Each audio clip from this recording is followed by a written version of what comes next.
Gentlemen, my name is Gary Singh Grewal from NRA Press Club and NRA News Media, nrapress.com, Los Angeles, California. Welcome to all of our NRA Press Club team, participants and guests for today's hot topic on 12 June 2022. ਸਾਡਾ ਜਿਹੜਾ ਅੱਜ ਦਾ topic ਹੈ ਉਹ ਹੈ Canada ਦੇ ਵਿੱਚ Canadian government ਨੇ super visa programme start ਕੀਤਾ ਹੈਗਾ, ਜਿਹੜਾ ਕਿ ਪੇਰੈਂਟਸ ਤੇ ਗ੍ਰੈਂਡ ਪੇਰੈਂਟਸ ਆ ਕੇ ਆਪਣੀਆਂ ਫੈਮਲੀਆਂ ਨੂੰ ਰੀਯੂਨਾਈਟ ਕਰ ਸਕਦੇ ਨੇ, ਜਿਹਦੇ ਵਿੱਚ 5 ਸਾਲ ਦਾ ਉਹਨਾਂ ਨੇ ਪੱਕਾ ਹੀ ਕਰਤਾ, 2 ਸਾਲ ਹੋਰ ਵਧਾ ਕੇ 7 ਸਾਲ ਵੀ ਕਰ ਸਕਦੇ ਨੇ। ਆਪਣੇ ਚੀਮਾ ਸਾਹਿਬ ਨੇ ਉੱਥੋਂ ਵਿੰਡਜ਼ਰ ਕੈਨੇਡਾ ਤੋਂ ਲਾਅਰ ਨੇ, ਸਪੈਸ਼ਲਾਈਜ਼ ਆਲ ਏਰੀਆਜ਼, ਸੋ ਦੈਨ ਉਹ ਜ਼ਿਆਦਾ ਸਾਨੂੰ ਐਕਸਪਲੇਨ ਕਰਨਗੇ ਕਿਉਂਕਿ ਉਹਨਾਂ ਨੂੰ ਜ਼ਿਆਦਾ ਨੌਲੇਜ ਉੱਥੇ ਕੈਨੇਡਾ ਦੀ। ਥੈਂਕ ਯੂ ਜੀ ਚੀਮਾ ਸਾਹਿਬ। ਉਸ ਤੋਂ ਬਾਅਦ ਸਿਖਬਾਜ ਜੀ ਆ ਜਾਣਗੇ। ਥੈਂਕ ਯੂ ਜੀ ਚੀਮਾ ਸਾਹਿਬ, ਗੋ ਹੈਡ। ਥੈਂਕ ਯੂ ਜੀ। ਤੇ ਚਲੋ ਮੈਂ ਇਹਨੂੰ ਬਰੀਫ ਦੱਸ ਦਿੰਦਾ ਵੀ ਇਹ ਹੈ ਕੀ ਹੈ, ਇਹਦੀ ਲੋੜ ਕਿਉਂ ਪਈ ਤੇ ਇਹਦਾ ਫਾਇਦਾ ਕੀ ਹੈ, ਤਿੰਨੇ ਚੀਜ਼ਾਂ ਦਾ।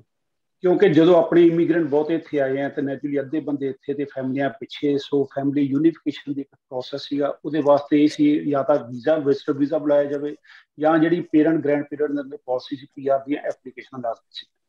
ਹੁਣ ਜਿਹੜਾ ਸਿੰਪਲ ਵੀਜ਼ੇ ਵਾਲੀ ਗੱਲ ਹੈ ਉਹਦੇ 'ਚ ਵੀ ਮੋਸਟਲੀ ਰਿਜੈਕਸ਼ਨ ਹੋ ਜਾਂਦੀ, ਇਹਨਾਂ ਨੇ ਇੱਥੇ ਰਹਿਣਾ ਹੈ, ਵਾਪਸ ਜਾਣਾ ਹੈ ਕਿ ਨਹੀਂ ਜਾਣਾ, ਸੋ ਉਹਦਾ ਸਕਸੈਸ ਰੇਟ ਘੱਟ ਹੁੰਦਾ ਸੀਗਾ। ਜਿੱਥੋਂ ਤੱਕ ਪਰਮਾਨੈਂਟ ਰੈਜ਼ੀਡੈਂਟ ਦੀ ਇਹ ਗੱਲ ਹੈਗੀ, ਉਹਦੇ ਵਾਸਤੇ ਕੰਡੀਸ਼ਨ ਵੀ ਥੋੜ੍ਹੀਆਂ ਸਖਤ ਹੈਗੀਆਂ ਤੇ ਫਿਰ ਉਹਦੇ ਵਾਸਤੇ ਨੰਬਰ ਆਫ ਐਪਲੀਕੈਂਟ ਬਹੁਤ ਜ਼ਿਆਦਾ ਹੁੰਦਾ ਤੇ ਨੰਬਰ ਆਫ ਐਪਲੀਕੈਂਟ ਜਿਹੜੇ ਰੱਖਦੇ ਨੇ, ਸਿਲੈਕਟ ਕਰਦੇ ਨੇ, ਉਹ ਬਹੁਤ ਥੋੜ੍ਹੇ ਹੁੰਦੇ, ਇਸ ਕਰਕੇ ਕਾਫੀ ਲੋਕ ਰਹਿ ਜਾਂਦੇ ਤੇ ਫੈਮਿਲੀ ਜਿਹੜੀਆਂ ਅਲੱਗ-ਅਲੱਗ ਰਹਿੰਦੀਆਂ, ਯੂਨੀਫਿਕੇਸ਼ਨ ਨਹੀਂ ਹੁੰਦੀ। ਸੋ ਇਹ ਸਾਰੇ ਚੀਜ਼ ਨੂੰ ਪ੍ਰੋਬਲਮ ਸਾਹਮਣੇ ਰੱਖਦੇ ਆ ਕੰਜ਼ਰਵੇਟਿਵ ਪਾਰਟੀ ਨੇ ਸਟਾਰਟ ਕੀਤਾ ਸੀ ਸੁਪਰ ਵੀਜ਼ੇ ਦਾ ਪ੍ਰੋਗਰਾਮ ਕਿ ਜਿੰਨੀ ਦੇ PR ਦੀ ਐਪਲੀਕੇਸ਼ਨ ਜ਼ਿਆਦਾ ਨੇ, ਇਹ ਸਾਰੀਆਂ ਟੈਂਡਰ ਨਹੀਂ ਹੋ ਪਾ ਰਹੀਆਂ ਤੇ ਅਲਟਰਨੇਟ ਦਿੱਤਾ ਕਿ ਸੁਪਰ ਵੀਜ਼ਾ ਲੈ ਲੈ, ਉਹਦੇ ਨਾਲ ਸਟੇ ਜਿਹੜੀ ਹੈ 2 ਸਾਲ ਦੀ ਉਹ ਰਹਿ ਸਕਦੇ ਨੇ ਐਟ ਏ ਟਾਈਮ, ਇਸ ਤਰੀਕੇ। ਸੈਕੰਡਲੀ ਇਹਦੇ ਵਾਸਤੇ ਕੰਡੀਸ਼ਨ ਸੀਗੀ ਇਨਕਮ, ਮਿਨੀਮਮ ਇਨਕਮ ਤਾਂ ਸੇਮ ਸੀ ਦੋਨਾਂ ਵਾਸਤੇ, ਪਰ ਇਹਦੇ ਵਿੱਚ 1 ਸਾਲ ਦੀ ਨੋਟਿਸ ਆਫ ਅਸੈਸਮੈਂਟ ਚਾਹੀਦੀ ਹੈਗੀ, PR ਦੀ ਐਪਲੀਕੇਸ਼ਨ 3 ਸਾਲ ਦੀ ਸਾਨੂੰ ਇਨਕਮ ਸ਼ੋ ਕਰਨੀ ਪੈਂਦੀ। ਇਹਦੇ ਵਿੱਚ ਸਿਰਫ ਕੰਡੀਸ਼ਨਾਂ 2 ਹੀ ਸੀਗੀਆਂ, ਇੱਕ ਤੁਸੀਂ ਉਹ ਮਿਨੀਮਮ ਇਨਕਮ ਦੀ ਰਿਕੁਆਇਰਮੈਂਟ ਪੂਰੀ ਕਰਨੀ ਹੈਗੀ ਹੈ, ਪਲੱਸ ਤੁਸੀਂ ਇੰਸ਼ੋਰੈਂਸ ਲੈ ਕੇ ਦੇਣੀ ਹੈ $1 ਲੱਖ ਦੀ 1 ਸਾਲ ਵਾਸਤੇ ਪਰ ਕੈਨੇਡੀਅਨ ਕੰਪਨੀ ਦੇ ਕੋਲ। ਸੋ ਮੇਰੇ ਖਿਆਲ ਇਹ ਕੰਡੀਸ਼ਨ ਜਿਹੜੀਆਂ ਸੀ ਫੁੱਲਫਿਲ ਕਰ ਜਿਹੜਾ ਵੀ ਕਰ ਸਕਦਾ, ਉਹਦੇ ਰਿਜੈਕਸ਼ਨ ਦੇ ਚਾਂਸਸ ਨਹੀਂ ਸੀ, ਇਸ ਕਰਕੇ ਕਾਫੀ ਸਕਸੈਸ ਰੇਟ ਇਹਦਾ ਕਾਫੀ ਜ਼ਿਆਦਾ ਸੀਗਾ। ਤੇ ਕਿਉਂਕਿ PR ਦੀ ਐਪਲੀਕੇਸ਼ਨ ਲੇਟ ਲੱਗਦੇ ਸੀ, ਲੋਕਾਂ ਨੂੰ ਇਹ ਵਾਇਬਿਲਿਟੀ ਲੱਗਦਾ ਕਿ 2 ਸਾਲ ਐਟ ਏ ਟਾਈਮ ਰਹਿ ਸਕਦੇ ਸੀ, ਅਦਰਵਾਈਜ਼ 10 ਸਾਲ ਵਾਸਤੇ total C, at a time 2 ਸਾਲ ਫਿਰ ਚੱਲ ਗਏ, ਫਿਰ 2 ਸਾਲ ਵਾਸਤੇ ਰਹਿ ਸਕਦੇ। ਸੋ ਕਾਫੀ ਹੈਂਡੀ ਸੀਗਾ। ਤੇ ਹੁਣ ਜਿਹੜੀ ਰੀਸੈਂਟ ਚੇਂਜ ਹੋਈ ਹੈਗੀ ਹੈ ਉਹਦੇ ਵਿੱਚ ਇਹ 2 ਚੀਜ਼ਾਂ ਚੇਂਜ ਕੀਤੀਆਂ। ਇੱਕ ਤਾਂ 2 ਸਾਲ ਦਾ ਪੀਰੀਅਡ ਜਿਹੜਾ ਵਧਾ ਕੇ 5 ਸਾਲ ਦਾ ਕਰ ਦਿੱਤਾ, ਉਹ ਐਟ ਸਟੈਟ ਜਦੋਂ ਆ ਜਾਂਦੇ ਤਾਂ 5 ਸਾਲ ਵਾਸਤੇ ਰਹਿ ਸਕਦੇ ਨੇ। ਉਸ ਤੋਂ ਓਵਰ ਐਂਡ ਅਬਵ 2 ਸਾਲ ਦੀ ਐਕਸਟੈਂਡ ਵੀ ਰਹਿ ਸਕਦੇ, ਜੇ 5 ਸਾਲ ਤੋਂ ਉੱਪਰ ਵੀ ਰਹਿਣਾ ਚਾਹੀਦਾ 2 ਸਾਲ ਦੀ ਐਕਸਟੈਂਸ਼ਨ, ਇਟ ਮੀਨਸ ਉਹ ਐਟ ਏ ਟਾਈਮ ਆ ਕੇ 7 ਸਾਲ ਲਗਾਤਾਰ ਵੀ ਰਹਿ ਸਕਦੇ। ਉਹ ਜਿਹੜੇ ਏਜ ਗਰੁੱਪ 'ਚ ਅਸੀਂ ਹੁੰਦੇ, ਜੇ ਆਪਾਂ ਨੂੰ PR ਨਹੀਂ ਵੀ ਮਿਲਦੀ, 7 ਸਾਲ ਲਗਾਤਾਰ ਵੀ ਰਹਿਣਾ, ਦੈਟਸ ਮੋਰ ਦੈਨ ਹੈ ਨਾ, ਇਹਦਾ ਸੌਖਾ ਵੀ ਹੈਗਾ, ਸਕਸੈਸ ਰੇਟ ਵੀ ਜ਼ਿਆਦਾ ਹੈਗਾ ਇਹਦੇ ਵਿੱਚ, ਤੇ ਇਹਦੇ ਵਿੱਚ ਮਤਲਬ ਕਿ ਉਨਾ ਖਰਚਾ ਨਹੀਂ ਪੈਂਦਾ। ਹੁਣ ਜਿਹੜੀ ਗੌਰਮੈਂਟ ਨੇ ਇੱਕ ਤਾਂ ਲੋਕਾਂ ਦੇ ਫਾਇਦੇ ਵਾਸਤੇ, ਦੂਜਾ ਗੌਰਮੈਂਟ ਨੇ ਆਪਣੇ ਐਂਗਲ ਤੋਂ ਜਿਹੜਾ ਸੋਚਿਆ, ਉਹਦੀ ਜਗ੍ਹਾ ਅਗਰ PR ਕਰਕੇ ਆਉਂਦੇ ਨੇ ਜ਼ਿਆਦਾ ਐਪਲੀਕੇਟਾਂ 20,000 50,000 ਕਰਦੇ ਨੇ, ਲੱਖ ਜੇ ਇਮੀਡੀਏਟਲੀ ਕਰਦੇ ਨੇ ਸਾਲ ਦੀਆਂ, ਤੇ ਉਹਦੇ ਵਾਸਤੇ ਗੌਰਮੈਂਟ ਤੇ ਬਰਡਨ ਥੋੜਾ ਫਾਈਨੈਂਸ਼ੀਅਲ ਪੈਂਦਾ, ਕਿਉਂਕਿ ਇੱਥੇ ਇੰਸ਼ੋਰੈਂਸ ਲੈ ਕੇ ਆਉਂਦੇ ਨੇ, ਮੈਡੀਕਲ ਜਿਹੜਾ ਕੋਈ ਕੱਲ ਨੂੰ ਸਿਚੁਏਸ਼ਨ ਆਉਂਦੀ ਹੈ ਤਾਂ ਗੌਰਮੈਂਟ ਦੇ ਉੱਤੇ ਕੋਈ ਬਰਡਨ ਨਹੀਂ ਪਏਗਾ, ਇਸ ਕਰਕੇ ਗੌਰਮੈਂਟ ਨੇ ਆਪਾਂ ਨੂੰ ਪਾਸੇ ਕਰ ਲਿਆ। ਸੋ ਬੋਥ ਵੇ ਬੈਨੀਫਿਟ ਹੋ ਗਿਆ, ਗੌਰਮੈਂਟ ਨੂੰ ਵੀ ਫਾਇਦਾ ਹੋ ਗਿਆ, ਪੈਸੇ ਬਚ ਗਏ, ਤੇ ਲੋਕਾਂ ਨੂੰ ਹੋ ਗਿਆ ਕਿ ਆਪਣੀ ਫੈਮਿਲੀ ਨੂੰ ਬਣਾਉਣ ਵਾਸਤੇ ਫੈਮਿਲੀ ਯੂਨੀਫਿਕੇਸ਼ਨ ਸੌਖੀ ਹੋ ਗਈ ਤੇ ਘੱਟ ਸਟ੍ਰਿਕਟ ਕੰਡੀਸ਼ਨਾਂ ਨਾਲ ਸਕਸੈਸ ਰੇਟ ਜ਼ਿਆਦਾ ਹੋਣ ਕਰਕੇ ਆ ਜਾਂਦੇ। ਸੈਕੰਡ ਜਿਹੜੀ ਚੇਂਜ ਕੀਤੀ ਹੈਗੀ ਹੁਣ ਰੀਸੈਂਟਲੀ, ਉਹ ਕਿ ਪਹਿਲਾਂ ਸਿਰਫ ਕੈਨੇਡੀਅਨ ਕੰਪਨੀਜ਼ ਇੰਸ਼ੋਰੈਂਸ ਦੇ ਸਕਦੀਆਂ ਸੀ, ਹੁਣ ਇਹ ਕਿ ਕੁਝ ਡੈਜ਼ੀਗਨੇਟਡ ਜਿਹੜੇ ਇਮੀਗ੍ਰੇਸ਼ਨ ਮਿਨਿਸਟਰੀ ਕਰੇਗੀ ਕੰਪਨੀਆਂ, ਉਹ ਇੰਟਰਨੈਸ਼ਨਲ ਕੰਪਨੀਆਂ ਤੋਂ ਵੀ ਇੰਸ਼ੋਰੈਂਸ ਲਿੱਤੀ ਜਾ ਸਕਦੀ। ਮੀਨਸ ਜੇ ਸੁਪਰ ਵੀਜ਼ਾ ਲੈ ਕੇ ਇੰਡੀਆ ਤੋਂ ਆਉਣਾ ਤਾਂ ਇੰਡੀਅਨ ਕੰਪਨੀ ਤੋਂ ਵੀ ਇੰਸ਼ੋਰੈਂਸ ਲੈ ਕੇ ਆ ਸਕਦੀ, ਸਿਰਫ ਕੰਡੀਸ਼ਨ ਇਹ ਹੈ ਕਿ ਉਹ ਕੰਪਨੀਆਂ ਡੈਜ਼ੀਗਨੇਟਡ ਹੋਣ ਬਾਏ ਦਾ ਇਮੀਗ੍ਰੇਸ਼ਨ ਮਿਨਿਸਟਰੀ। ਸੋ ਇਹ ਚੇਂਜਸ ਆਈਆਂ ਨੇ ਤੇ ਮੇਰੇ ਖਿਆਲ ਨਾਲ ਕਾਫੀ ਅੱਛੀ ਚੀਜ਼ ਹੈਗੀ ਹੈ, ਲੋਕਾਂ ਵਾਸਤੇ ਵੀ ਤੇ ਗੌਰਮੈਂਟ ਵਾਸਤੇ ਵੀ, ਦੋਨੇ ਪਾਸੇ ਪੁੰਨ ਫਲੀਆਂ ਦੋਨੇ ਕੰਮ। ਸੋ ਇਹ ਬਰੀਫ 'ਚ ਮੈਂ ਕਹਿ ਸਕਦਾ। ਪਰ ਕਰਨ ਤੋਂ ਪਹਿਲਾਂ ਚੀਮਾ ਸਾਹਿਬ ਮੇਰਾ ਕੁਐਸਚਨ ਹੈਗਾ ਕਿ ਇੰਨੀ ਕਾਸਟ ਆ ਘਰਾਂ ਦੀ, ਅਪਾਰਟਮੈਂਟ ਨਹੀਂ ਮਿਲਦੇ, ਇੱਕ ਸਟੂਡੈਂਟ ਦਾ ਅਸੀਂ ਦੇਖਦੇ ਆ 5 ਕੁੜੀਆਂ ਰਹਿੰਦੇ ਜਾਂ ਬੰਦੇ ਵੀ, ਉਹ ਕਿਵੇਂ ਅਫੋਰਡ ਕਰਨਗੇ, ਮੰਗਾ ਤਾਂ ਲੈਣਗੇ ਪਰ ਰਿਹਾਇਸ਼ ਦਾ, ਇਨਫਲੇਸ਼ਨ, ਅਦਰ ਥਿੰਗ, ਤੇ ਕੋਈ ਇਹ ਕੰਟਰੋਲ ਦਾ ਹਸਪੀਟਲ ਤੁਹਾਡੇ ਸਾਰਾ ਦਿਨ ਬੰਦੇ ਲੋਕ ਬੈਠੇ ਰਹਿੰਦੇ ਅੰਡਰ ਐਮਰਜੈਂਸੀ ਆਲਸੋ, ਇਹ ਥੋੜਾ ਜਿਹਾ ਗੌਰਮੈਂਟ ਨੂੰ ਕੁਛ ਕਰਨਾ ਨਹੀਂ ਚਾਹੀਦਾ ਪਹਿਲਾਂ ਇਹ ਖੋਲਣ ਤੋਂ? ਕਰਨ ਤੋਂ ਇਹ ਨਹੀਂ ਵੀ ਅਸੀਂ ਕਹਿੰਦੇ ਆ ਵੀ ਕਿਉਂ ਖੋਲਿਆ, ਪਰ ਇਹ ਸਿਸਟਮ ਦਾ ਥੋੜਾ ਜਿਹਾ ਬੜਾ ਠੀਕ ਨਹੀਂ ਲੱਗ ਰਿਹਾ ਮੈਨੂੰ ਇਸ ਹਿਸਾਬ ਨਾਲ। ਇਹ ਜਿਸ ਤਰ੍ਹਾਂ ਸਾਰੇ ਕੰਟਰੀਆਂ 'ਚ ਹੈਗਾ ਕਿ ਥੋੜੀ ਜਿਹੀ ਫ੍ਰੀ ਬੀ ਜਾਂ ਥੋੜੇ ਇਨਸੈਂਟਿਵ ਦੇਣ ਦੀ ਗੱਲ ਨਹੀਂ, ਉਹਨਾਂ ਦਾ ਵੀ ਸ਼ਾਰਟ ਟਰਮ ਇੰਨੇ ਨਾਲ ਸ਼ਾਇਦ ਲੋਕ ਖੁਸ਼ ਹੋ ਜਾਣਗੇ, ਸੌਖੇ ਹੋਣਗੇ, ਤੇ ਆਪਣਾ ਇਹਨਾਂ ਧਿਆਨ ਦੂਜੀ ਚੀਜ਼ਾਂ ਹਟਾ ਲਾਂਗੇ। ਸੋ ਇਹ ਮੇਨ ਪਰਪਸ ਹੈ ਲੋਕਾਂ ਨੂੰ ਥੋੜਾ ਸੈਟਿਸਫਾਈ ਰੱਖਣਾ ਕਿ ਜਿਵੇਂ ਇਨਫਲੇਸ਼ਨ ਜ਼ਿਆਦਾ ਹੋ ਗਈ ਕਾਫੀ ਘਰਾਂ ਦੀਆਂ, ਤੁਸੀਂ ਪ੍ਰਾਈਸਿਸ ਕਹਿ ਰਹੇ ਹੋ, ਹੁਣ ਉਹਦੇ ਕਾਊਂਟਰ ਆ ਗਿਆ ਜਿਹੜਾ ਸਟਾਰਟ ਹੁਣ ਇਹਨਾਂ ਨੇ ਇੰਟਰਸਟ ਰੇਟ ਇਨਕਰੀਜ਼ ਕਰਨਾ ਸ਼ੁਰੂ ਕਰਤਾ, ਔਰ ਇਹ ਕਹਿ ਰਹੇ 24-25 ਤੱਕ ਆਲਮੋਸਟ ਮੋਰ ਦੈਨ ਡਬਲ ਹੋ ਜਾਏਗਾ। ਸੋ ਜਿਹੜਾ ਆਲਮੋਸਟ 45% 50% ਇਨਕਰੀਜ਼ ਹੋ ਜਾਏਗੀ ਤੁਹਾਡੀ ਮੌਰਗੇਜ ਅਮਾਊਂਟ ਦੇ ਵਿੱਚ। ਸੋ ਇੱਕ ਡਰਾ ਵੀ ਰਹੇ, ਸਭ ਕੁਝ ਕਰ ਰਹੇ, ਤਾਂ ਇਹ ਤਾਂ ਹੁਣ ਵੱਡੇ ਲੈਵਲ ਤੇ ਇਹਨਾਂ ਦੀ ਪਾਲਿਸੀਆਂ ਨੇ। ਪਰ ਉਸੇ ਕਰ ਜੋ ਇੱਦਾਂ ਇੱਕ ਪਾਸੇ ਕੰਨ ਖਿੱਚਣੇ ਨੇ ਤੇ ਦੂਜੇ ਪਾਸੇ ਥੋੜਾ ਜਿਹਾ ਉਹਨੂੰ ਰਿਲੈਕਸ ਵੀ ਕਰਨਾ ਤਾਂ ਕਿ ਲੋਕੀ ਬਹੁਤ ਨਾਰਾਜ਼ ਵੀ ਨਾ ਹੋਣ। ਸੋ ਇਹ ਪਾਲਿਸੀ ਡਬਲ ਸਟੈਂਡਰਡ ਕੀਤਾ ਜਾ ਰਿਹਾ। ਓਕੇ, ਸੁਖਬਾਜ ਜੀ ਤੁਸੀਂ ਕੀ ਕਹੋਗੇ ਆਪਣੇ ਵਿੰਡਜ਼ਰ ਕੈਨੇਡਾ ਤੋਂ ਜੀ, ਇੰਜੀਨੀਅਰ ਸਾਹਿਬ? ਹਾਂਜੀ, ਵੈਸੇ ਤਾਂ ਇਹਦੇ ਪ੍ਰੋਜ਼ ਵੀ ਆ ਤੇ ਕੌਨਸ ਵੀ ਆ।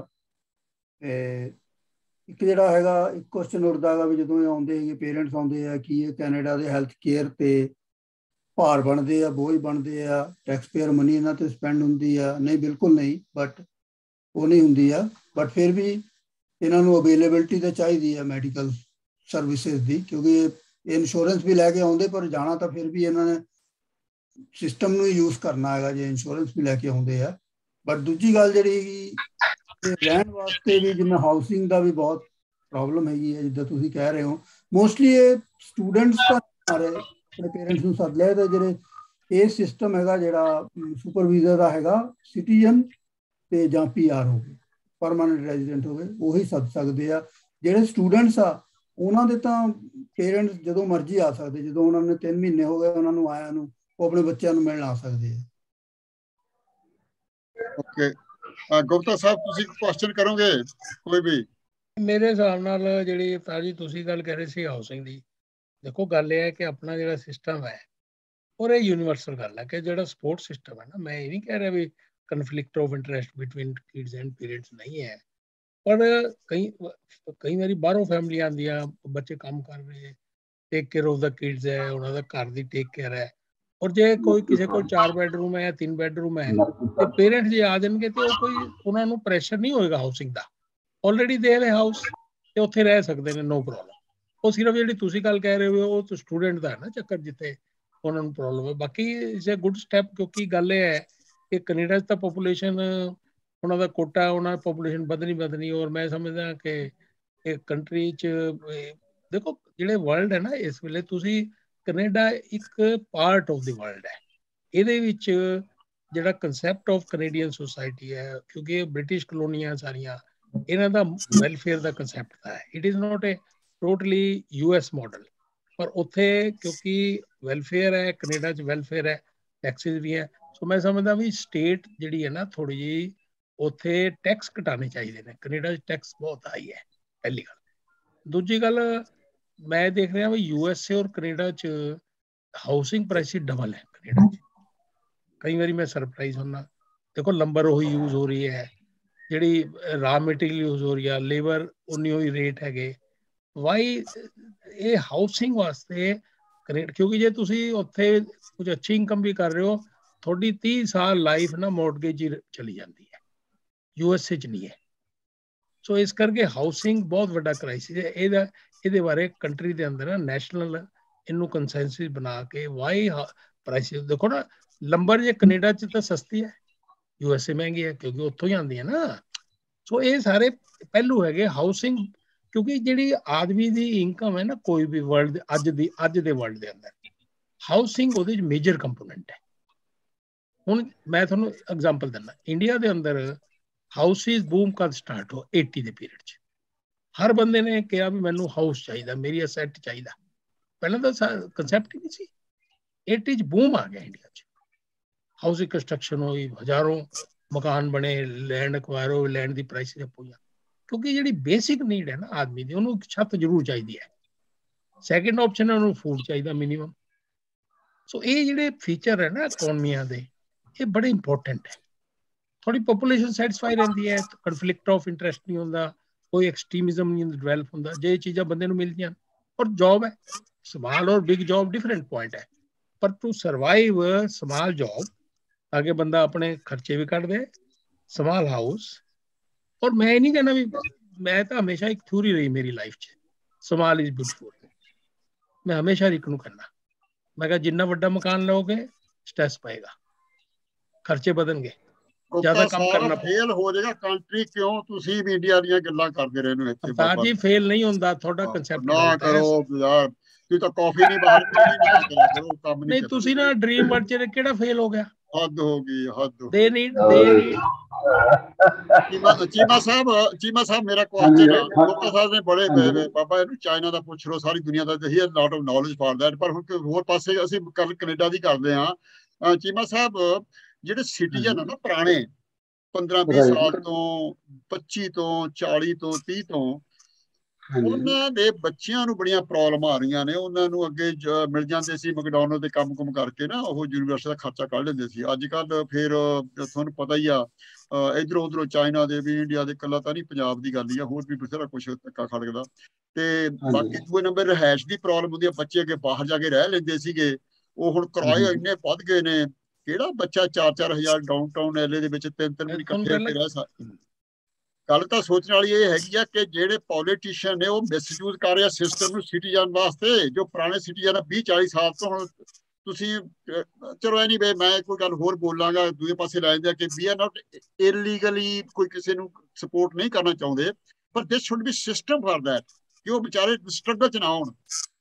ਹਾਂ ਚੀਮਾ ਸਾਹਿਬ, ਬੱਚਿਆਂ ਦਾ ਕੀ ਹੋਏਗਾ? ਬਸ ਗੱਲ ਅਸਲ ਚ ਇਹੀ ਹੈ ਜੀ, ਕਿਉਂਕਿ ਇਹਨਾਂ ਕੋਲ ਜਿਵੇਂ ਆਪਣੇ ਰਿਸੋਰਸ ਨੇ ਜ਼ਿਆਦਾ ਇਮੀਗ੍ਰੈਂਟ ਤੇ ਡਿਪੈਂਡ ਕਰਦੇ, ਇਸ ਕਰਕੇ ਉਹ ਨੰਬਰ ਜ਼ਿਆਦਾ ਲੈਣੇ, ਪਰ ਉਹਨਾਂ ਵਾਸਤੇ ਵੀ ਇਨਫਰਾਸਟ੍ਰਕਚਰ ਤਾਂ ਹੈ ਨਹੀਂ ਨਾ। ਤਾਂ ਉਹਨਾਂ ਦੇ ਵਾਸਤੇ ਜਿਵੇਂ ਤੁਸੀਂ 1000, 10,000, ਲੱਖਾਂ ਦੇ ਸਟੂਡੈਂਟ ਮੰਗਾ ਰਹੇ ਹੋ, ਉਹਨਾਂ ਦੀ ਅਕੋਮੋਡੇਸ਼ਨ ਦਾ ਕੋਈ ਇੰਤਜ਼ਾਮ ਹੈ ਨਹੀਂ, ਨਾ ਕਾਲਜ ਕਰਦਾ ਨਾ ਸਟੇਟ ਕਰਦੀ। ਫਿਰ ਉਹਨਾਂ ਨੇ ਬੇਸਮੈਂਟਾਂ 5-5, 7-7 ਲੋਕਾਂ ਨੇ ਜਾ ਕੇ ਵੜਨਾ, ਇਸੇ ਕਰਕੇ ਹੈਗਾ। ਤੇ ਨੰਬਰ ਵਧਣੇ ਤਾਂ ਨੈਚੁਰਲੀ ਉਹ ਜੌਬ ਤੇ ਸਟਰਕਚਰ ਤੇ ਅਸਰ ਪਏਗਾ, ਜੌਬਸ ਉਹਨੀਆਂ ਨਹੀਂ ਵੱਧ ਰਹੀਆਂ ਜਿੰਨਾ ਹੋ ਰਿਹਾ। ਤੇ ਫਿਰ ਜਿਹੜੇ ਆਪਣੇ ਬਹੁਤੇ ਬੰਦੇ ਕੈਸ਼ ਤੇ ਜਾਂ ਸਟੂਡੈਂਟ ਆਗੇ ਘੱਟ ਤੇ ਵੀ ਕਰਨ ਲੱਗ ਜਾਂਦੇ ਨੇ। ਜਿਹੜੇ ਲੋਕਲ ਨੇ ਪੁਰਾਣੇ ਨੇ ਉਹ ਐਡਜਸਟ ਨਹੀਂ ਕਰ ਪਾਉਂਦੇ ਉਹਨਾਂ ਚੀਜ਼ਾਂ, ਨੈਚੁਰਲੀ ਬਰਡਨ ਤਾਂ ਪੈਂਦਾ ਸਾਰੇ ਪਾਸੇ। ਪਰ ਕਿਉਂਕਿ ਇੱਕ ਤਾਂ ਗੌਰਮੈਂਟ ਨੂੰ ਕੋਈ ਥੋੜੀ ਕਿਤੇ ਕੁਐਸਚਨ ਹੀ ਨਹੀਂ ਕਰਦੀ, ਉਹ ਥੋੜੇ ਬਹੁਤੇ ਫ੍ਰੀ ਵੀ ਜਿਵੇਂ ਦੇ ਕੇ ਉਹੀ ਪੈਸੀਫਾਈ ਕਰੀਆਂ ਵੀ ਜ਼ਿਆਦਾ ਰਿਜ਼ੈਂਟਮੈਂਟ ਨਾ ਹੋਵੇ, ਤੇ ਥੋੜੇ ਪੈਸੀਫਾਈ ਉਹਨਾਂ ਨੂੰ ਕਰੀ ਜਾਂਦੇ ਆ। ਬਾਕੀ ਇਹ ਬਿਲਡਿੰਗ ਹੈ ਤੇ ਦੂਜੇ ਤੇ ਮਾਫੀਆ ਬਹੁਤ ਜ਼ਿਆਦਾ ਕੰਮ ਕਰਦੇ ਨੇ, ਬਿਲਡਰ ਮਾਫੀਆ ਹੈਗਾ, ਇਹਦਾ ਕੰਸਟਰਕਸ਼ਨ ਵਾਲੇ ਜਿਹੜੇ ਹੈਗੇ ਨੇ ਸੋ ਮਾਫੀਆ ਕੰਟਰੋਲ ਕਰਦੇ ਆ, ਇੰਸ਼ੋਰੈਂਸ ਵਗੈਰਾ ਸਾਰਿਆਂ ਦਾ ਕੰਟਰੋਲ ਤਾਂ ਇਹਨਾਂ ਦਾ ਹੀ ਹੈ ਗੌਰਮੈਂਟ ਤੇ। ਗੌਰਮੈਂਟ ਇਹਨਾਂ ਨੂੰ ਤਾਂ ਕੁਝ ਕਹਿ ਨਹੀਂ ਸਕਦੀ। ਓਵਰਆਲ ਕਾਰਪੋਰੇਟ ਬਿਗ ਕਾਰਪੋਰੇਟ ਸਾਰੀਆਂ ਕੰਟਰੀ 'ਚ ਹੀ ਹਾਲ ਹੈ, ਸੋ ਉਹੀ ਰਨ ਕਰਦੀਆਂ ਨੇ ਇਹਨਾਂ ਨੂੰ, ਤੇ ਉੱਥੇ ਕੋਈ ਇਹਨਾਂ ਦੀ ਚੱਲਦੀ ਨਹੀਂ। ਫਿਰ ਅਲਟੀਮੇਟਲੀ ਪ੍ਰੈਸ਼ਰ ਤਾਂ ਆਮ ਲੋਕਾਂ ਤੇ ਹੀ ਪੈਣਾ ਹੈ। Okay, thank you. ਉਹ ਅਸੀਂ ਇਲੈਕਸ਼ਨ 'ਚ ਆਪਣੇ ਕੋਲ ਮੁੱਦਾ ਹੁੰਦਾ, ਉੱਥੇ ਅਸੀਂ ਕਰ ਦਿੰਦੇ ਰੇਜ਼, ਤੇ ਸਾਡੇ ਜਿਹੜੇ ਰਿਪਰੈਜ਼ੈਂਟੇਟਿਵ ਨੇ ਉਹ ਵੀ ਬਸ ਕਹਿੰਦੇ ਸਾਨੂੰ ਉੱਪਰ ਥੱਲੇ ਬਣੀ ਰਹੇ, ਉਹੀ ਮੱਥਾ ਟੇਕ ਲਿਆ, ਭੋਗ ਪਾ ਲਿਆ, ਤਿਆਰ ਕਰ ਲਿਆ, ਦੈਟਸ ਫਾਈਨ, ਜਸਟ ਸੈਟੀਸਫਾਈ ਕਰ ਦਿਓ, ਫੋਟੋ ਖਿਚਾ ਲਈਆਂ। ਚੰਦ ਜੀ ਗਰੇਵਾਲ, ਤੁਸੀਂ ਇੰਗਲੈਂਡ ਦਾ ਬੜਾ ਐਕਸਪੀਰੀਅੰਸ, ਤੁਹਾਨੂੰ ਤਾਂ ਹੁਣ ਅਮਰੀਕਾ ਦਾ ਵੀ ਹੋਇਆ, ਹੁਣ ਇੰਡੀਆ ਦਾ ਵੀ ਐਕਸਪੀਰੀਅੰਸ ਹੋਗਾ, ਤੇ ਬੜੀ ਤੁਸੀਂ ਸੇਵਾ ਕਰਦੇ ਹੋ। ਮੈਨੂੰ ਇਹ ਦੱਸੋ ਵੀ ਇੰਗਲੈਂਡ ਦੇ ਵਿੱਚ, ਯੂਕੇ ਦੇ ਵਿੱਚ ਮੈਡੀਕਲ ਦਾ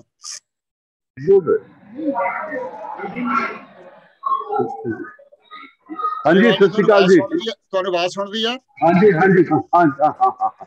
ਇੰਗਲੈਂਡ ਦੇ ਵਿੱਚ ਪਹਿਲਾਂ ਤਾਂ ਸਾਡੇ ਜਿੰਨੀ ਵੀ ਯੂਨੀਵਰਸਿਟੀ ਅਕੋਮੋਡੇਸ਼ਨ ਸੀ ਉਹ ਗਵਰਨਮੈਂਟ ਵੱਲੋਂ ਫਸਟ ਈਅਰ ਕੈਂਪਸ ਦੇ ਵਿੱਚ ਦਿੰਦੇ ਨੇ, ਉਹ ਫਸਟ ਈਅਰ, ਤੇ ਸੈਕੰਡ ਥਰਡ ਈਅਰ ਉਹਨਾਂ ਨੂੰ ਬਾਹਰ ਪ੍ਰਾਈਵੇਟ ਆਪ ਲੱਭਣੀ ਪੈਂਦੀ ਆ।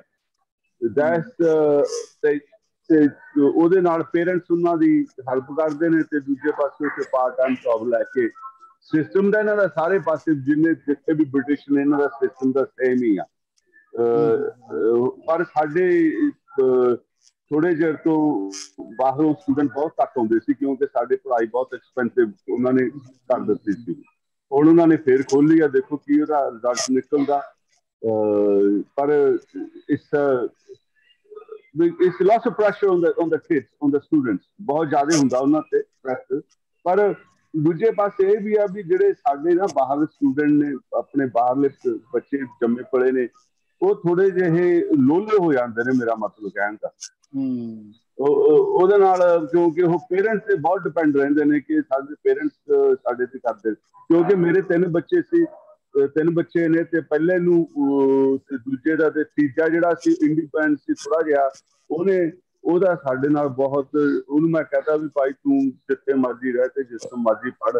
ਉਹਨੂੰ ਮੈਂ ਥੋੜੀ ਜਿਹੀ ਛੁੱਟੀ ਦਿੱਤੀ, ਤੇ ਉਹਨੂੰ ਪਤਾ ਲੱਗ ਗਿਆ ਵੀ ਡੈਡੀ ਨੂੰ, ਉਹ ਮੇਰੇ ਤੇ ਡਿਪੈਂਡ ਵੀ ਨਹੀਂ ਸੀ ਬਹੁਤੀ, ਪਰ ਉਹਨੇ ਸਾਤੋਂ ਬਹੁਤ ਘੱਟ ਸਾਡਾ ਖਰਚਾ ਕਰਵਾਇਆ, ਕਿਉਂਕਿ ਅਸੀਂ ਉਹਨੂੰ ਬੂਲ ਦੇ ਇੱਕ ਜਿੱਕਣ ਕਹਿੰਦੇ ਨੇ ਪੁੱਤ ਪਾਲਣੇ, ਕਹਿੰਦਾ ਵੀ ਦੁੱਧ ਦੇ ਫੁੱਕਾ ਮਾਰ ਕੇ ਪਾਲਣੇ ਪੈਂਦੇ ਨੇ, ਤੁਸੀਂ ਇਸ ਤਰ੍ਹਾਂ ਨਾ ਪਾਲੋ ਆਪਦੇ ਬੱਚਿਆਂ ਨੂੰ। Let them give them some freedom, that is the way।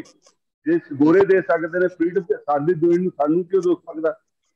ਅਸੀਂ ਦਿੰਦੇ ਨਹੀਂ ਹੈਗੇ, that is the problem।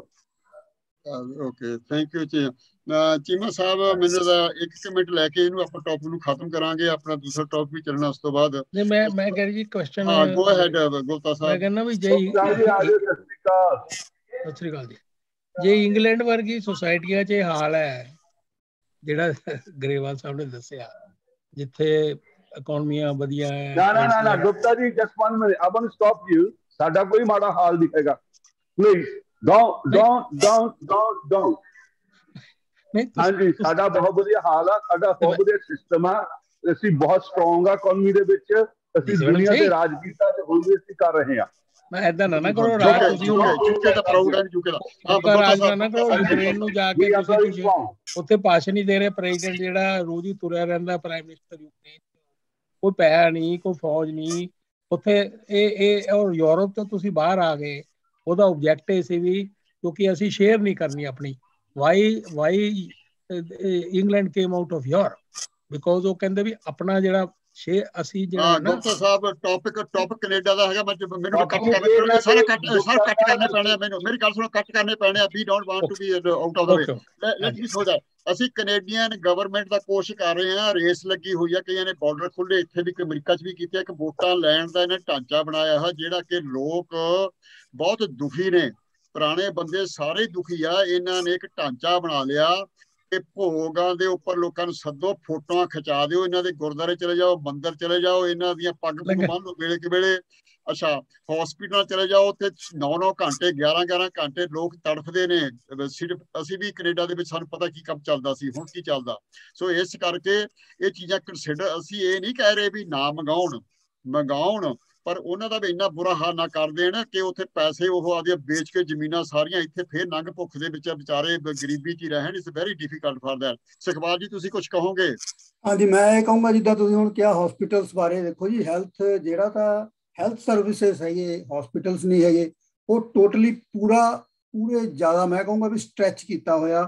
ਦੇਖੋ ਕੈਨੇਡਾ ਵਿੱਚ ਇੱਦਾਂ ਹਾਲ ਵੀ ਟੈਕਸ ਦੇਣ ਵਾਲੇ ਲੋਕੀ ਬਹੁਤ ਘੱਟ ਆ ਤੇ ਫ੍ਰੀਵੀਜ਼ ਬਹੁਤ ਆ। ਇੰਸੀਡੈਂਟ ਹੋਇਆ ਪਿਛਲੇ ਸਾਲ, ਆਪਣੇ ਨਵੰਬਰ ਦੀ ਗੱਲ ਆ, ਮੇਰੇ ਨਾ ਸਿਰ 'ਚ ਦਰਦ ਹੁੰਦੀ ਸੀਗੀ।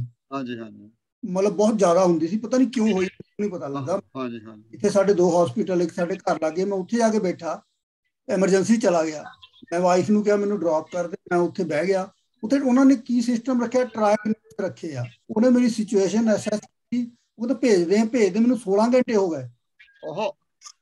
ਮੈਂ ਵਾਈਫ ਨੂੰ ਕਾਲ ਭੇਜਣਾ, ਮੈਂ ਆ ਗਿਆ ਜੀ। ਹੋਰ ਮੈਂ ਆਪਣੇ ਡਾਕਟਰ ਨੂੰ ਫੋਨ ਕੀਤਾ, ਉਹ ਕਹਿੰਦਾ ਵੀ ਤੂੰ ਦੂਜੇ ਹਸਪੀਟਲ ਚਲਾ ਜਾ। ਤੀਜੇ ਦਿਨ ਮੈਂ ਦੂਜੇ ਹਸਪੀਟਲ ਚਲਾ ਗਿਆ, ਉਹਨਾਂ ਮੈਨੂੰ 14 ਘੰਟੇ ਬਿਠਾ ਕੇ ਉਹ ਕਹਿੰਦਾ ਨਹੀਂ ਤੈਨੂੰ ਕੁਛ ਨਹੀਂ ਗਾ, ਸਿਰ ਦਰਦ ਹੁੰਦੀ, ਘਰ ਜਾ। ਉਹ ਆਇਆ, ਚਲੋ ਜੀ, ਉਹ ਸੀਗਾ ਸਿਚੁਏਸ਼ਨ ਜਦ ਪਰਮਾਨੈਂਟ ਤਾਂ ਸੀਗੀ ਨਹੀਂ, 2-4 ਦਿਨ ਬਾਅਦ ਹਟ ਗਈ, ਅਜੇ ਤਾਂ ਹੋਈ ਨਹੀਂ। ਫਿਰ ਮੈਂ ਸਕੂਨ ਕੀਤੀ, ਠੀਕ ਹੋ ਗਿਆ। ਬਟ ਦੇਖੋ ਮੇਨ ਚੀਜ਼ਾਂ 3 ਹੀ ਹੁੰਦੀਆਂ, ਰੋਟੀ, ਕੱਪੜਾ ਔਰ ਮਕਾਨ। ਜਿਹੜੀ government fail to provide that something is wrong, ਕਿ ਤੁਸੀਂ ਫ੍ਰੀਵੀਜ਼ ਦੇ ਰਹੇ ਆ। ਫੋਰ ਐਗਜ਼ਾਮਪਲ, ਕੈਨੇਡਾ ਵਿੱਚ ਇੱਕ ਰੈਫਿਊਜੀ ਆਉਂਦਾ ਮਿਡਲ ਈਸਟਰਨ ਕੰਟਰੀ ਤੋਂ, ਠੀਕ ਹੈ, ਉਹਨੇ ਨਾ ਤਾਂ ਉੱਥੇ ਕਦੀ ਕੰਮ ਕੀਤਾ, ਨਾ ਉਹਨੇ ਇੱਥੇ ਕਦੀ ਕੰਮ ਕਰਨਾ, ਠੀਕ ਹੈ। ਉਹਨਾਂ ਨੇ ਆ ਕੇ ਉਹਨੂੰ $250 ਪਰ ਹੈਡ ਮਿਲਦਾ ਬੰਦੇ ਨੂੰ। ਇੱਥੇ 40-40 ਸਾਲ ਜੌਬ ਕੀਤੀ ਆ ਉਹਨਾਂ ਨੂੰ। ਚਲੋ ਕੰਮ ਦਾ ਤਾਂ ਉਹਨਾਂ ਨੂੰ ਪੈਨਸ਼ਨ ਲੱਗਦੀ, ਉਹ ਵੀ ਕਿਹੜੀ ਜ਼ਿਆਦਾ ਨਹੀਂ ਹੁੰਦੀ, ਉਹ ਤਾਂ depend on the work he done. ਪਰ ਜਿਹੜਾ ਬੁਢਾਪਾ ਪੈਨਸ਼ਨ, ਜਿਵੇਂ ਪੰਜਾਬੀ 'ਚ ਕਹਿ ਦਿੰਦੇ ਆ, ਪੈਨਸ਼ਨ $800-900 ਮਿਲਦੀ ਆ, ਗਾਲ ਦਿੱਤੀ। ਉਹ ਵਧੀਆ ਹੈਗਾ ਜੇ ਰਿਫਿਊਜੀ ਆ ਰਿਹਾ, ਉਹ ਲੈ ਰਹੇ ਪੈਸੇ, ਲੈ ਰਹੇ ਆਈਫੋਨ ਲੈ ਕੇ ਘੁੰਮ ਰਹੇ ਆ, ਕੋਈ ਕੰਮ ਨਹੀਂ ਕਰ ਰਿਹਾ, ਨਾ ਉਹਨਾਂ ਨੂੰ ਕਰਨ ਦੀ ਲੋੜ ਹੀ ਆ। ਜਿੱਦਾਂ ਮੈਟਰੋ ਸਿਟੀ ਦਾ, ਜਿਵੇਂ ਟੋਰਾਂਟੋ ਲੈ ਲਓ, ਉੱਥੇ ਲੇਕ ਤੇ ਜਾਂ ਰਿਵਰ ਤੇ ਜਿਹੜਾ ਵੀ ਹਾਈ ਰਾਈਜ਼ ਅਪਾਰਟਮੈਂਟਸ ਬਣਦੀ ਆ, ਉਹਦੇ 4 ਫਲੋਰ ਜਿਹੜੇ ਆ ਬਿਲਡਰ ਨੇ ਗਵਰਨਮੈਂਟ ਨੂੰ ਦੇਣੇ ਆ, ਉਹ ਪੇ ਉਹਨਾਂ ਨੇ ਕਰਨਾ ਤੇ ਉੱਥੇ ਆ ਕੇ ਰੈਫਿਊਜੀ ਰਹਿਣੇ। ਹੁਣ ਤੁਸੀਂ ਆਪ ਸੋਚੋ, $1 ਮਿਲੀਅਨ ਦਾ ਤੁਸੀਂ ਕੋਂਡੋ ਲੈ ਲਿਆ ਹਾਈ ਰਾਈਜ਼ ਅਪਾਰਟਮੈਂਟ 'ਚ, ਸਵੇਰੇ ਤੁਸੀਂ ਉੱਠ ਕੇ ਜਿਮ ਜਾਂਦੇ ਆ, ਉੱਥੇ ਤੁਸੀਂ ਦੇਖੋ ਬੁਰਕੇ ਵਾਲੇ ਉੱਥੇ ਸਵਿਮਿੰਗ ਪੂਲ 'ਚ ਨਹਾਈ ਜਾਂਦੇ ਬੁਰਕੇ ਪਾ ਕੇ, ਤੁਹਾਨੂੰ ਕੀ ਫੀਲ ਹੋਊਗਾ? ਉਹ ਫ੍ਰੀ ਤੇ ਤੁਸੀਂ $1 ਮਿਲੀਅਨ ਵਾਲੇ ਬੰਦੇ। ਇਹ ਹੋ ਰਿਹਾ ਲੋਕਾਂ ਵਿੱਚ ਬਹੁਤ ਜ਼ਿਆਦਾ ਰਿਸੈਂਟਮੈਂਟ ਬਣ ਰਹੀ ਆ। ਹੋਰ ਦੂਜੀ ਗੱਲ ਇਹ ਆ, ਜਦੋਂ ਚਾਰੇ ਚੀਜ਼ਾਂ ਦੇ ਲਓ, ਘਰ, ਹੈਲਥ ਸਰਵਿਸਿਜ਼, ਰੋਟੀ ਕੱਪੜਾ ਕਦੀ ਕਦੀ ਲੋਕੀ ਲੈਂਦੇ, ਬਾਅਦ ਨਹੀਂ ਲੈਂਦੇ, ਤੇ ਬਾਕੀ ਜਿਹੜੇ ਮਕਾਨ ਆ ਉਹ ਤੁਹਾਨੂੰ ਪਤਾ ਹੀ ਹੈਗਾ। ਤੇ ਜਿਹੜੇ ਬਾਕੀ ਫ੍ਰੀ ਵੀਜ਼ ਜਾਂ ਜਿਹੜੇ ਇਨਸੈਂਟਿਵ ਦੇ ਰਹੇ ਆ ਲੋਕਾਂ ਨੂੰ, ਬਾਹਰਲੇ ਲੋਕਾਂ ਨੂੰ ਲਿਆ ਕੇ, ਆਪਣੇ ਲੋਕ ਤਾਂ ਵਿਚਾਰੇ ਜੌਬਸ ਹੈ ਨਹੀਂ ਗੀਆਂ, ਆਪਣੇ ਲੋਕਾਂ ਦੇਣਗੇ। ਤੇ ਇੱਕ ਤਾਂ ਇਦਾਂ ਨਾ ਹੋਵੇ ਜਿਵੇਂ ਗ੍ਰੀਸ 'ਚ ਹੋਇਆ, ਸਪੇਨ 'ਚ ਹੋਇਆ, ਜਿਹੜਾ ਕੰਟਰੀ ਨਾਲ ਬੈਂਕਰਪਟ ਹੋਇਆ, ਜਿਵੇਂ ਤੁਸੀਂ ਦੇਖ ਰਹੇ ਆ ਅੱਜ ਕੱਲ੍ਹ ਸ਼੍ਰੀਲੰਕਾ 'ਚ ਕੀ ਹੋ ਰਿਹਾ। ਤੇ ਇਹ ਮਤਲਬ ਉਧਰ ਨੂੰ ਸਟੈਪ ਜਾ ਰਿਹਾ।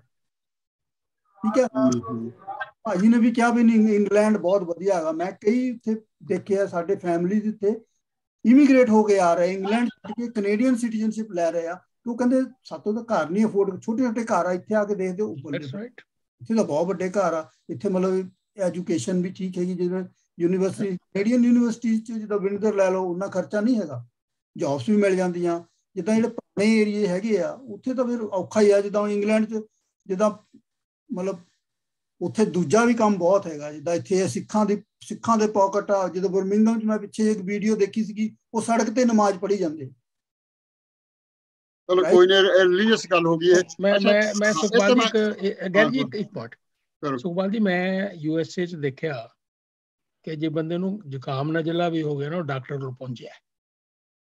ਦੇਖੋ ਜਿਹੜੀ ਕਿਉਂਕਿ ਇਹ ਮਿਸਯੂਜ਼ ਬਹੁਤ ਹੈ ਮੈਡੀਕਲ ਸਿਸਟਮ ਦਾ USA 'ਚ, ਮੈਂ ਤੁਹਾਨੂੰ ਗਰੰਟੀ ਕਹਿਣਾ 100%। ਤੁਸੀਂ ਪੇ ਕਰਦੇ ਹੋ ਨਾ ਉਹਦਾ?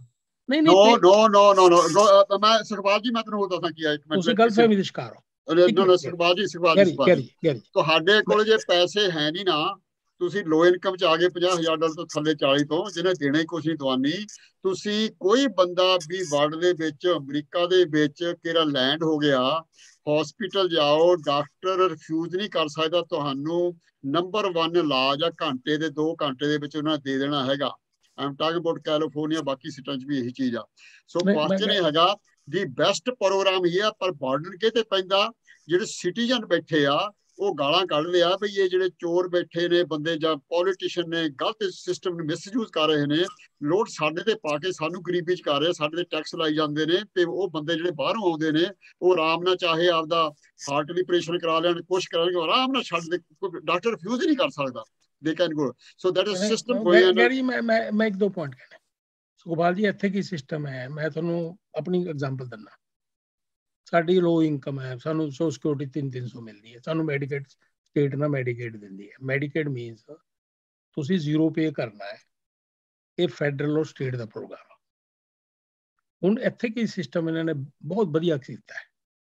ਮੈਨੂੰ ਇੰਸ਼ੋਰੈਂਸ ਵਾਲੇ ਕਾਲ ਕਰਨਗੇ ਵੀ we are coming to your home, ਉਹ ਬਲੱਡ ਚੈੱਕ ਕਰਨਗੇ, ਐਵਰੀਥਿੰਗ ਚੈੱਕ ਕਰਨਗੇ, ਉਹ ਤੁਹਾਨੂੰ $25 ਦਾ ਗਿਫਟ ਕਾਰਡ ਵੀ ਦੇਣਗੇ। ਨਹੀਂ, ਇੱਕ ਮਿੰਟ ਗੈਰੀ ਸੁਣ ਲਓ, ਟਰਾਈ ਟੂ ਅੰਡਰਸਟੈਂਡ। ਉਹ ਕੀ ਕਰ ਰਹੇ ਨੇ, ਪ੍ਰੀਵੈਂਸ਼ਨ, ਕਿ ਤੁਹਾਡਾ ਇਨ ਐਡਵਾਂਸ ਚੈੱਕ ਹੋ ਰਿਹਾ ਹੈ, ਤੁਹਾਡਾ BP ਠੀਕ ਹੈ, ਸ਼ੂਗਰ ਠੀਕ ਹੈ, ਐਵਰੀਥਿੰਗ, ਤਾਂ ਕਿ ਤੁਹਾਡਾ ਜਿਹੜੀ ਇੰਸ਼ੋਰੈਂਸ ਕੰਪਨੀ ਆ ਉਹਦੇ ਤੇ ਬਰਡਨ ਨਾ ਪਵੇ। ਜੇ ਮੇਰੀ ਐਡਵਾਂਸ 'ਚ ਆ ਕੇ, ਔਰ ਦੂਜੀ ਗੱਲ ਇੱਥੇ ਮੈਂ ਹੋਰ ਦੇਖੀ, ਮੇਰੇ ਕਈ ਦੋਸਤ ਹੈ, ਉਹਨਾਂ ਨੂੰ ਜੇ ਜ਼ੁਕਾਮ ਵੀ ਹੋਇਆ ਨਾ, ਡਾਕਟਰ ਤੋਂ ਅਪਾਇੰਟਮੈਂਟ ਲੈ। ਚਲੋ ਉਹ ਤਾਂ ਗੁਪਤਾ ਸਾਹਿਬ ਸਾਰੀ ਜਗ੍ਹਾ, let me finish it here. ਜਿਹਦੇ ਕੋਲੇ ਗੁਪਤਾ ਸਾਹਿਬ ਜਿਹਦੇ ਕੋਲੇ ਆਪਣੀ ਪ੍ਰਾਪਰਟੀ ਆ, ਜੌਬ ਹੈਗੀ ਆ, ਉਹਦਾ ਤਾਂ ਉਹ ਭੇਜ ਕੇ ਨਾ, ਜਿਹੜੇ ਤੁਹਾਡੀ ਕਲੈਕਸ਼ਨ ਏਜੰਸੀ ਆ, ਸਾਰਾ ਪੈਸਾ ਲੈ ਲੈਂਦੇ ਆ। ਗੱਲ ਤਾਂ ਸੋਚਣ ਵਾਲੀ ਇਹ ਆ, ਜਿਹੜਾ ਹੁਣ ਤੁਸੀਂ ਦੇਖੋ, ਤੁਸੀਂ ਆਏ ਹੋ ਇੰਡੀਆ ਤੋਂ, ਪੈਨਸ਼ਨਾਂ ਲੈ ਕੇ ਆ ਗਏ, ਤੁਹਾਡੀ ਸਿਚੁਏਸ਼ਨ ਬਿਲਕੁਲ ਡਿਫਰੈਂਟ ਆ, ਤੁਸੀਂ ਸਪਾਂਸਰ ਆ ਗਏ। ਅਵਤਾਰ ਜੀ, USA 'ਚ ਮਿਸਯੂਜ਼ ਆਫ ਮੈਡੀਕਲ ਬਹੁਤ ਹੈ। ਮੈਂ ਦੱਸਣ ਦੀ ਕੋਸ਼ਿਸ਼ ਕਰ ਰਿਹਾ ਇਹਨਾਂ ਨੂੰ, ਕੰਪੈਰੀਜ਼ਨ UK ਔਰ ਕੈਨੇਡਾ ਦਾ। ਕੈਨੇਡਾ ਨੂੰ ਇਹਨਾਂ ਨੇ ਬਸਟ ਕਰਤਾ। ਯੂਨਾਈਟਿਡ ਸਟੇਟ ਦੇ ਵਿੱਚ ਜੇ ਤਾਂ ਤੁਹਾਡੇ ਕੋਲ ਪੈਸੇ ਆ, ਫਿਰ ਤਾਂ ਤੁਹਾਡੇ ਤੋਂ ਕਲੈਕਸ਼ਨ ਕਰ ਲੈਣੇ ਆ ਉਹਨੇ, $1,00,000 ਹੋਇਆ 50 ਥੋੜਾ ਲੈ ਲੈਣੇ ਆ। ਜੇ ਤੁਹਾਡੇ ਕੋਲੇ ਲੋਅ 'ਚ ਆ ਗਏ ਨਾ ਤੁਸੀਂ 40-50 ਦੇ ਵਿੱਚ, ਫਿਰ ਤਾਂ ਤੁਸੀਂ ਰਾਜੇ ਹੋ। ਫਿਰ ਇੰਡੀਆ ਤੋਂ ਬਾਰਡਰ ਪਾਸ ਕਰਕੇ ਆ ਜਾਓ, 5-7 ਬੰਦੇ ਸੱਦ ਲਓ, ਉਹਨਾਂ ਨੂੰ ਗਵਰਨਮੈਂਟ ਤੇ ਬਿਠਾ ਦਿਓ, ਜਿਵੇਂ $250 ਟੋਰਾਂਟੋ ਮਿਲਦਾ ਨਾ। ਤੁਸੀਂ ਬਾਰਡਰ ਨੂੰ ਨਾ ਰੋਇਆ ਕਰੋ। ਗੁਪਤਾ ਸਾਹਿਬ, ਮੇਰੇ ਕਜ਼ਨ ਟੋਰਾਂਟੋ ਬੈਠੇ ਨੇ, ਉਹਨਾਂ ਨੂੰ ਮਿਲਦਾ $900। ਕਿੰਨੇ ਸਾਲ? 20 ਸਾਲਾਂ ਤੋਂ ਜੌਬਾਂ ਕਰਦੇ ਨੂੰ। ਜਿਹੜਾ ਬੰਦਾ ਬਾਹਰੋਂ ਆ ਕੇ ਬਹਿ ਗਿਆ, ਉਹਨੂੰ $250 ਮਿਲ ਰਿਹਾ। ਸੁਖਪਾਲ ਜੀ ਨੇ ਗੱਲ ਕਹੀ ਆ, ਤੁਸੀਂ ਦਿਸ ਨਾਟ ਫੇਅਰ। ਦਿਸ ਚੀਮਾ ਸਾਹਿਬ ਨੂੰ ਕਲੋਜ਼ ਕਰ ਦਿਓ, ਤੁਹਾਡਾ ਇਹ ਸ਼ੋਅ ਹੈਗਾ ਜੀ ਅੱਜ ਦਾ। ਚੀਮਾ ਸਾਹਿਬ, ਤੁਸੀਂ ਵੀ ਗੈਰੀ ਜੀ ਤੇ ਆਪਣਾ ਸੁਖਪਾਲ ਜੀ ਨੇ ਦੱਸਿਆ ਕਿ ਰਿਸੋਰਸ ਦੀ ਗੱਲ ਹੈ ਕਿ ਇਨਫਰਾਸਟ੍ਰਕਚਰ ਘੱਟ ਹੈਗਾ, ਤੇ ਜਿਹੜੀ ਰਿਸੋਰਸ ਦੀ ਯੂਜ਼ ਹੁੰਦੀ ਉਹ ਗਲਤ ਹੁੰਦੀ ਹੈ, ਤੇ ਬਰਡਨ ਜਿਹੜਾ ਟੈਕਸ ਪੇਅਰ ਤੇ ਪੈਂਦਾ। ਤੇ ਕਨਕਲੂਡ ਮੈਂ ਇਸੇ ਤਰ੍ਹਾਂ ਮੇਰੀ ਦਾ ਓਪੀਨੀਅਨ ਇਹ ਹੈ ਕਿ ਵਰਲਡ ਵਾਈਡ ਹੀ ਚਾਹੇ ਜਿਹੜੀ ਮਰਜ਼ੀ ਕੰਟਰੀ ਚ ਜਾਓ, ਜਿਹੜਾ ਬੰਦਾ ਰਾਈਟ ਪਰਸਨ ਹੈ, ਜਿਹਨੇ ਜੈਨੂਅਨ ਕੰਮ ਕਰਨਾ ਹੈ, ਟੈਕਸ ਪੇ ਕਰਨਾ, ਸਫਰ ਹੀ ਉਹ ਕਰਦਾ, ਜਿਹੜਾ ਬਦਮਾਸ਼ ਹੈ, ਜਿੰਨਾ ਹੇਰਾ ਫਰੀਗੀ ਨਹੀਂ, ਉਹ ਸਾਰੇ ਥਾਵਾਂ ਤੇ ਸੁਕਸੀਡ ਕਰਦੇ ਆ ਔਰ ਉਹ ਹੀ ਬੈਨੀਫਿਟ ਲੈਂਦੇ ਆ। ਦਿਸ ਇਜ਼ ਅ ਟਰੂਥ, ਜੋ ਮਰਜ਼ੀ ਵਰਡ ਹੈ। ਮੈਂ ਤੁਹਾਨੂੰ ਕੱਟ ਆਫ ਕਰ ਸਕਦਾ ਇੱਕ ਸੈਕਿੰਡ ਵਾਸਤੇ। ਦੇਖੋ ਜਿਹੜੇ ਵੀ ਥੋੜੇ ਜਿਹੇ ਪਰਸੈਂਟੇਜ, ਹੈਲੋ ਮੇਰੀ ਆਵਾਜ਼ ਆ ਰਹੀ ਹੈ? ਨਹੀਂ, ਕੱਟਿਆ ਗਿਆ। ਆ ਰਹੀ ਹੈ ਬੋਲੀ ਜਾਓ। ਜਿਹੜਾ ਸ਼ੋਸ਼ਣ ਹੁੰਦਾ ਨਾ ਜੀ, ਜਿੱਥੇ ਵੀ ਮਰਜ਼ੀ ਚਲੇ ਜਾਵੋ, ਥੋੜੇ ਜਿਹੇ ਪਰਸੈਂਟੇਜ ਜ਼ਰੂਰ ਹੁੰਦਾ। ਲੋਕੀ ਉਹ ਚੀਜ਼ ਦਾ ਐਡਵਾਂਟੇਜ ਲੈਂਦੇ ਨੇ, ਚਾਹੇ ਅਮਰੀਕਾ ਹੋਵੇ, ਚਾਹੇ ਇੰਡੀਆ ਹੋਵੇ, ਚਾਹੇ USA ਹੋਵੇ, ਚਾਹੇ UK ਹੋਵੇ। ਤੇ ਦੂਜੇ ਪਾਸੇ ਜਿਹੜੀ ਗਵਰਨਮੈਂਟ ਦੀਆਂ ਪਾਲਿਸੀਜ਼ ਨੇ ਉਹ ਮੈਜੋਰਟੀ ਪਬਲਿਕ ਵਾਸਤੇ ਬਣਦੀਆਂ ਨੇ, ਤੇ ਉਹਦੇ ਵਿੱਚ ਥੋੜੇ ਜਿਹੇ ਚਲਾਕ ਬੰਦੇ ਉਹਦਾ ਐਡਵਾਂਟੇਜ ਲੈ ਜਾਂਦੇ ਨੇ। ਜਿਸ ਤਰ੍ਹਾਂ ਤੁਸੀਂ ਆਖਿਆ ਭਾਈ ਸਾਹਿਬ ਨੇ ਕਿ ਜਿਹੜੇ ਬਿਜ਼ਨਸ ਵਾਲਾ ਜਾਂ ਹਾਰਡ ਵਰਕਿੰਗ ਬੰਦਾ ਉਹ ਟੈਕਸ ਪੇ ਦਿੰਦਾ, ਪਰ ਜਦੋਂ ਉਹ ਆਪਦਾ ਬਿਜ਼ਨਸ ਕਰਦਾ ਉਹਦੇ ਵਿੱਚ ਉਹ ਬਹੁਤ ਐਡਵਾਂਟੇਜ ਲੈਂਦਾ ਦੂਜਿਆਂ ਲੋਕਾਂ ਨਾਲੋਂ। ਜਿਸ ਤਰ੍ਹਾਂ ਤੁਸੀਂ ਆਪਦਾ ਗੱਡੀਆਂ ਰੱਖੀਆਂ ਨੇ, ਤੁਸੀਂ ਟੈਕਸ ਦੇ ਵਿੱਚ ਦਿੰਦੇ ਹੋ, ਪੈਟਰੋਲ ਦਾ ਆਪਦਾ ਟੈਕਸ ਦੇ ਵਿੱਚ ਦਿੰਦੇ ਹੋ, ਹੋਰ ਵੀ ਤੁਹਾਡਾ ਤੁਸੀਂ ਹੈਲਥ ਸਰਵਿਸ ਦੇ ਦਿੰਦੇ ਹੋ, ਉਹ ਵੀ ਟੈਕਸ ਦਿੰਦੇ ਹੋ। ਉਹ ਤੁਸੀਂ ਜਿਹੜਾ ਵਰਕਿੰਗ ਬੰਦੇ ਨਾਲੋਂ ਤੁਸੀਂ ਜ਼ਿਆਦਾ ਐਡਵਾਂਟੇਜ ਲੈ ਕੇ ਤੁਸੀਂ ਉਹਦਾ ਜ਼ਿਆਦਾ ਫਾਇਦਾ ਲੈਂਦੇ ਹੋ। ਇਸ ਕਰਕੇ ਜਿਹੜਾ ਟੈਕਸਮੈਨ ਬੰਦਾ ਉਹ ਤਾਂ ਹੀ ਬਿਜ਼ਨਸ ਕਰਦਾ ਕਿਉਂ ਉਹਨੂੰ ਪਤਾ ਵੀ ਮੈਂ ਇਹਦੇ 'ਚ ਜ਼ਿਆਦਾ ਪੈਸੇ ਵੀ ਕਮਾਊਂਗਾ, ਮੈਂ ਆਪਦਾ ਇਹਦੇ 'ਚ ਜਿਹੜਾ ਮੇਰਾ ਟੈਕਸ ਦਾ ਮੇਰਾ ਜਿਸ ਤਰ੍ਹਾਂ ਮੈਂ ਕੰਮ ਕਰਾਂ, ਮੇਰੀ ਤਨਖਾਹ ਮਿਲਦੀ ਆ, ਮੈਂ ਆਪਦਾ ਗੱਡੀ ਚੋਂ ਯੂਜ਼ ਕਰਦਾ, ਮੈਂ ਆਪਦਾ ਪੈਟਰੋਲ ਯੂਜ਼ ਕਰਦਾ, ਮੈਂ ਆਪਦੇ ਹੋਰ ਖਾਤੇ ਯੂਜ਼ ਕਰਦਾ। ਜਿਹੜਾ ਟੈਕਸ ਵਾਲਾ ਬੰਦਾ ਉਹ ਚੀਜ਼ਾਂ ਇਹ ਨਹੀਂ ਡਿਕਲੇਅਰ ਕਰਦਾ ਹੈਗਾ, ਉਹ ਸਾਰੀਆਂ ਆਪਦੇ ਬਿੱਲ ਵਿੱਚ ਪਾਉਂਦਾ। ਇਹ ਡਿਸਐਡਵਾਂਟੇਜ ਐਂਡ ਨੋ ਡਿਸਐਡਵਾਂਟੇਜ ਹੈਗੇ ਨੇ। ਜੇ ਤਾਂ ਫਿਰ ਤਾਂ ਸਾਰੇ ਬੰਦੇ ਗਵਰਨਮੈਂਟ ਤੇ ਬੈਠ ਜਾਣ, ਜੇ ਬਿਜ਼ਨਸ ਦੇ ਵਿੱਚ ਐਡਵਾਂਟੇਜ ਨਾ ਹੋਵੇ। ਇਹ ਤਾਂ ਥੋੜਾ ਜਿਹਾ ਬੈਲੈਂਸ ਆਪਾਂ ਨੂੰ ਕਰਨਾ ਪੈਣਾ ਇਹਨਾਂ ਚੀਜ਼ਾਂ ਦੇ ਉੱਤੇ। ਮੈਂ ਕੰਮ ਵੀ ਕੀਤਾ, ਮੈਂ ਬਿਜ਼ਨਸ। ਹਾਂਜੀ, ਓਕੇ, ਲੈਟ ਮੀ ਕਲੋਜ਼ ਨਾਓ। ਸੁਖਵਾਲ ਜੀ, ਥੈਂਕ ਯੂ ਵੈਰੀ ਮਚ, ਬੜਾ ਐਕਸਪਲੇਨ ਕੀਤਾ। ਕੈਨੇਡਾ ਦੇ ਵਿੱਚ ਮੇਰੇ ਕਾਫੀ ਰਿਲੇਟਿਵ ਹੈਗੇ ਨੇ, ਬੜੇ ਉਹ ਅਪਸੈਟ ਨੇ ਲੋਕ ਦੇ ਸੇ ਦਿਸ ਦਾ welfare country right now, we can not get medical things. 10-10 ਘੰਟੇ 12-12 ਘੰਟੇ ਵੇਟਿੰਗ ਹੈ। ਇੱਕ ਮਾੜਾ ਜਿਹਾ ਬਿਮਾਰ ਸੱਚੀ ਵੀ ਹੋ ਜਾਵੇ ਨਾ, ਬਾਕੀ ਠੀਕ ਹੈ, ਗੁਪਤਾ ਸਾਹਿਬ ਕਹਿੰਦੇ ਐਵੇਂ ਜ਼ੁਕਾਮ ਦੀ ਖਾਤਰ ਚਲੇ ਜਾਂਦੇ ਬੁੜੇ ਫਲਾਣੇ, ਦੈਟਸ ਅ ਡਿਫਰੈਂਟ ਸਟੋਰੀ, ਉਹ ਮਿਸਯੂਜ਼ ਕਰਦੇ ਨੇ, ਦੈਟਸ ਫਾਈਨ। ਅੱਛਾ, that's a different story. But question ਇਹ ਹੈਗਾ, ਜਿਹੜਾ ਸਿਟੀਜ਼ਨ ਆ ਐਕਚੁਅਲੀ ਜਿਸ ਨੇ 30 ਸਾਲ ਕੰਮ ਕੀਤਾ ਜਾਂ ਕੱਲ੍ਹ ਨੂੰ ਫਿਊਚਰ ਸਿਟੀਜ਼ਨ ਇੱਥੇ ਦਾ ਬਣਨਾ, ਉਹਨਾਂ ਵਾਸਤੇ ਕੰਟਰੀ ਉਹਦੇ ਨਾਲ ਬੰਬੇ ਜਾ ਕੇ ਬਿਜ਼ਨਸ ਕਰ ਲਵੇ, ਉਹਨਾਂ 20 ਲੱਖ ਰੁਪਇਆ ਲਾ ਕੇ 50 ਲੱਖ ਰੁਪਇਆ ਇੱਥੇ ਬੈਟਰ ਕਲਕੱਤੇ ਕਰ ਲਵੇ, ਬੈਟਰ ਰਹੂਗਾ ਇੱਥੇ। ਨੋ,